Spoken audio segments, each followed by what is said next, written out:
El Departamento de Derechos Sociales, a través del Servicio Navarro de Empleo Nafarlan Sare, Eskubide Sozialetako Departamentuak Nafarlan Sare Nafarroko Enplegu Zerbitzuaren bidez 700.000 euro bideratuko ditu 16 enplegu zentro berexietan izandako diru sarreren beherakadan koronavirusak izan dituen ondorioak arintzeko.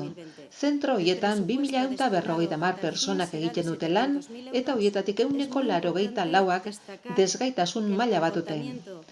Deialdiaren helburua zein abuztuaren hasierako Nafarroko aldizkari ofizialean argitaratuko den 2020ko martxoa eta abendu arteko hilabetetan zentro hauetan zerbitzuak eman dituzten desgaitasuna duten pertsonen lanpostuak bistaratzen eta mantentzen laguntzea da.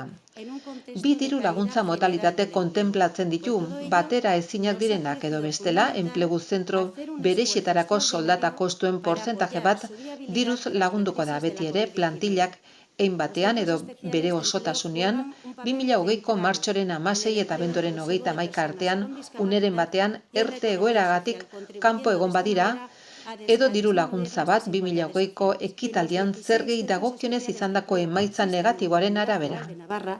Trabajan actualmente 2.146 personas.